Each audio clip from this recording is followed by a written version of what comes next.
I realized a long time ago that if I was going to properly rank head coaches and coaching staffs, I just needed to remove myself from the equation. I don't trust my gut on this stuff. I don't trust my instinct because I like coaches too much. I enjoy hanging out with them. Candidly, I enjoy conversing with coaches more than I do talking to people in my own industry. And so I realized I needed to get myself out of there because I would be too lenient, and I would be stopping well short of criticizing these guys. So we needed some lifeless, emotionless grading criteria and scales and variables, and we got it. And this thing has been so dialed in that I realized it's one of the most effective mechanisms that we have in-house here. And thus far, I had not ever shared any of it. But I told Colin, we need to start sharing this stuff. So tonight, we're going to show you some of our grading and some of our tiers for every SEC coaching staff, not just head coach, but coaching staffs. Experience matters a whole lot in this. We heavily value experience, games coached overall. Head coach to the coordinators to then the support staff, which is the position coaches, is how the funnel works and how we prioritize and weight our grading scale. And it is amazing to see how much movement there is in modern-day college football any given year. What percentage of a staff turns over? Can you keep your head coach, offensive coordinator, defense coordinator? Special teams moves. Oklahoma made a massive special teams coordinator hire. Texas has got one of the best offensive coordinator, defensive coordinator, special teams coordinator combos in college football. So all this stuff, so fascinating to look at. Let's dive into this, okay? I'm not giving you this in any particular order, but I am going to give you tiers. Tier 1 in the SEC right now. Ole Miss has a Tier 1 coaching staff in the SEC. I think that surprises a lot of you. Candidly, it surprises me that Lane Kiffin has gotten his overall staff to Tier 1 status in the most talent-rich environment in America, the Southeastern Conference. A lot of people look at Ole Miss and they think transfer portal. You think talent acquisition. You may not think elite coaching staff. They got a Tier 1 coaching staff down here now. They, when accounting for staff changes and overall staff grading changes, they upgraded at all 11 spots. Ole Miss across the board upgraded from what they had this time last year. They added 274 games of overall coaching experience, which is a huge upgrade, and defensive support grade jumped big time with the additions they made. Ole Miss has a Tier 1 coaching staff right now in the SEC. Now, it's not going to surprise you. The next team is Georgia on the list. So Georgia's absolutely got a Tier 1 coaching staff. They had the number 1 staff in the SEC last year. Through the losses and the additions they just made, it's crazy that their net score is unchanged. It's like not even plus or minus 1%. It's pretty unchanged in our model here. I don't expect that to change. As long as Kirby Smart's there, and that infrastructure is in place, they're always going to have a Tier 1 staff in the SEC. Head coach, offensive coordinator, and defensive coordinator return, and it's a machine. They're in Athens. There actually is not a whole lot more to say about them. That's not a surprise. The next team, I think, is going to surprise you, maybe to the degree that Ole Miss surprises you. Auburn University right now, Tier 1 coaching staff in the SEC. Hugh Freeze has a lot to do with that, but you may think to yourself, like I do, they lost both coordinators. They upgraded. In the aggregate, they upgraded. Now, that overall staff upgrading, despite losing 2 coordinators, you can make of that what you want to. They added 176 games of overall coaching experience. The offensive support staff is down just a little bit, but the defensive support staff grade is actually up. And so I'm showing you on the screen right now some of the guys they hired. Like they added DJ Durkin, defensive coordinator, linebacker coach. You can have whatever personal opinion you want of the guy. I care strictly about numbers. He's not even a person to this model. It's just a bunch of numbers. Charles Kelly came in as co-DC, big-time addition there. And Auburn, in the aggregate, an actual Tier 1 coaching staff in the SEC. I don't think many people would place them there if you just went off gut feel. Auburn, off the top of your head, what do you think? And that includes me. I would not have put them there. But the overall system that we trust implicitly does put them there. Where's Alabama? Is Alabama still in the Tier 1? Yes, they are.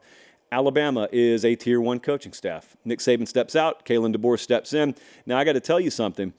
About a month ago, when DeBoer had come in and he had hired Ryan Grubb as his offensive coordinator and Scott Huff was going to be the offensive line coach, that staff, if you pressed pause on it, was going to be one of our 3 best in America. It's still one of the top 10, top 15 best in America. It is still good for Tier 1 status in the SEC, but those were losses. So there's no way around that. Those were losses.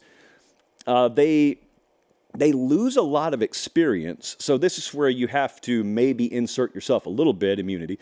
They lost 223 games of overall coaching experience. Well, that can very easily be dedicated to just losing Nick Saban, who's been around forever, and replacing him with Kalen DeBoer. That's a ton of experience that you lose. Not to mention the experience is on the shoulders of Nick, literal Saban, that you're losing. The defensive support staff, though, is what stands out here. Okay, you had Alabama under Nick Saban last year, and then DeBoer comes in, and I've been telling you, I think if you drill down a little bit, they upgraded parts of this coaching staff. They upgraded their defensive support staff is what they did. Colin Hitchler, for example, is, I believe, the safeties coach there. That's a big-time get. That's one of the rising star names in this business. It's one of the names that we have circled. Their defensive support staff is up nearly 9% from what Nick Saban had last year.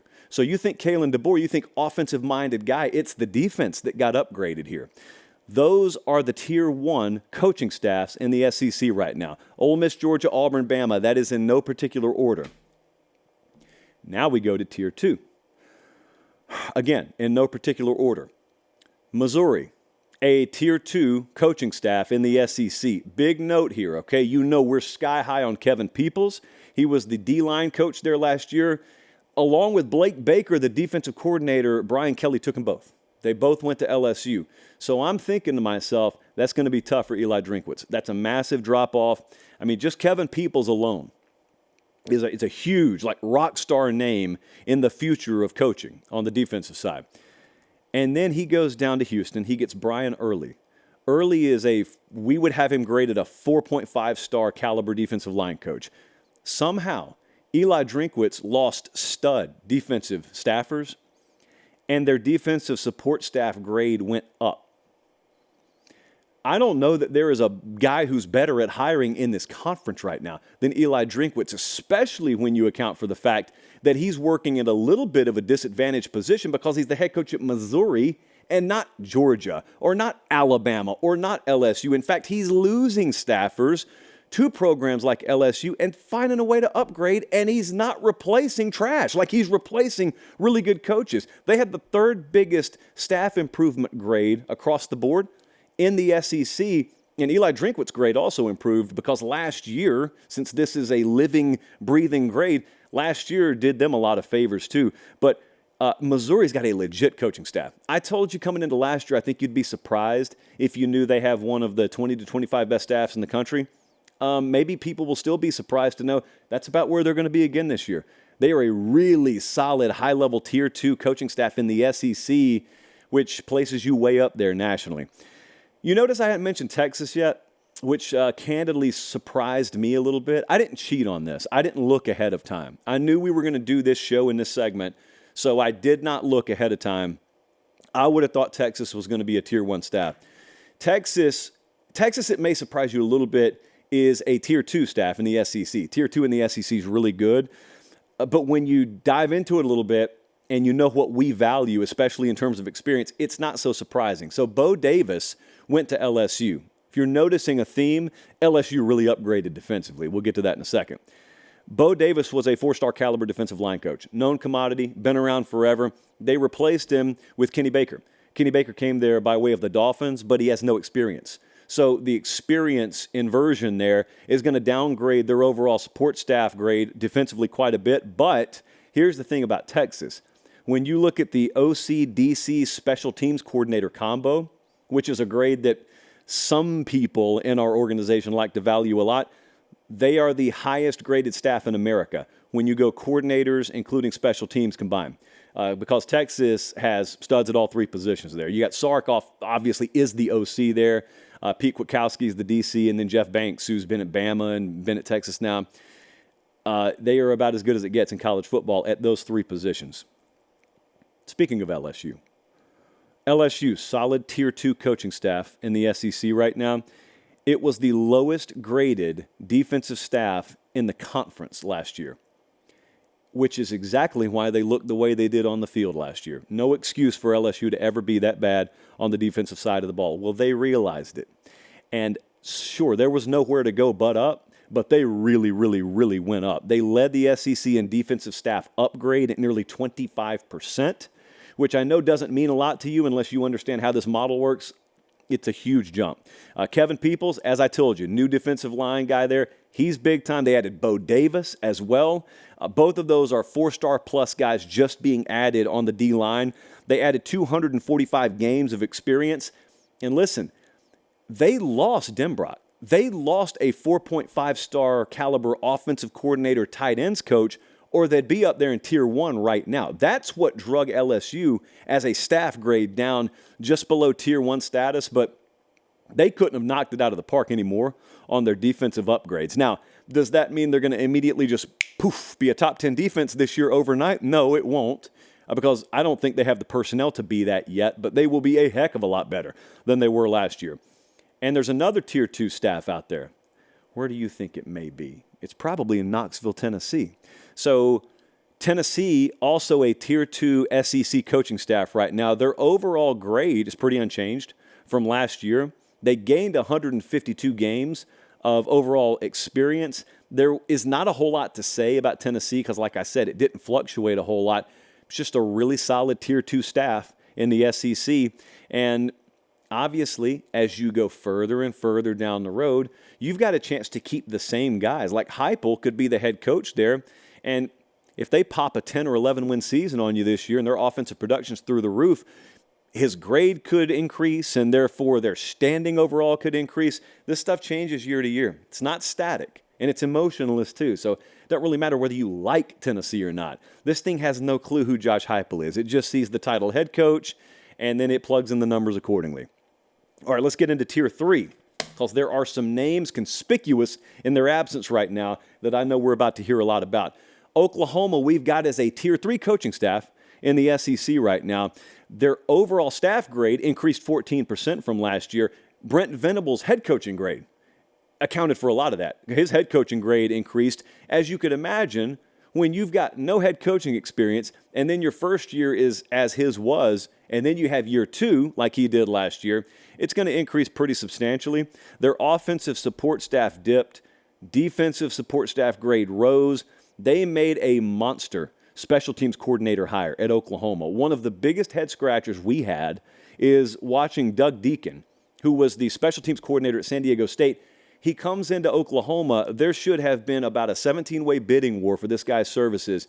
And as far as we could tell, he did not have a lot of traction out there, did not have a ton of major offers. And whatever Brent Venables saw, in our opinion, was the proper view, because Deacon is a massive special teams coordinator hire for Oklahoma. Like, watch that pay dividends immediately for them this year.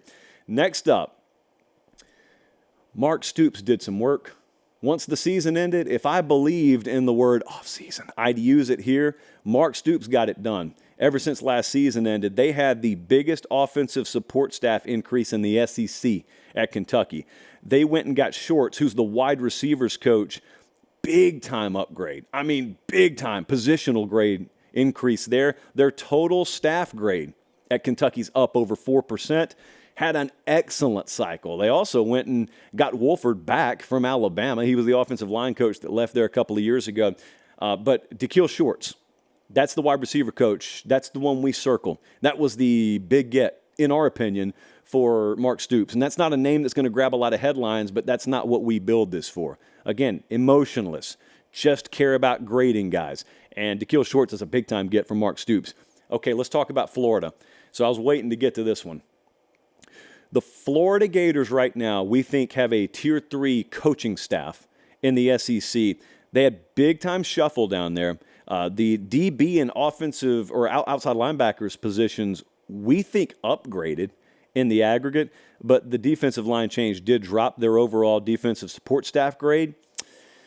Austin Armstrong's the DC there. His grade dropped last year, and that brought the overall staff grade down pretty significantly because obviously coordinators are right below head coaches in terms of what we weight the heaviest. I'm very interested to see what the staff does this year because also along with additions, you have rumors of, changing and redelegating responsibilities and various play calling roles and all of that's rumor until you get to actual nuts and bolts of fall camp and install, and then you get to the season. Then we find out. But right now we got Florida as pretty solid staff. It's a Tier 3 staff. I know that sounds bad. It's really not. There are a lot of really competitive staffs in the SEC, really good staffs. When you got a lot of money to spend, that's what you can do. Texas A&M, wanted to talk to you about them too. Texas A&M's got an entirely new staff. We've got it initially pegged as a Tier 3 staff in the SEC. It's the second biggest offensive support staff jump, right behind Kentucky in the entire conference. They got better on the offensive side of the ball. I don't think that shocks many people. They got better over there. Now, here's what I'm waiting to see. I'm waiting to see who calls the defense. Mike Elko is the new head coach there, and Jay Bateman is the new defensive coordinator.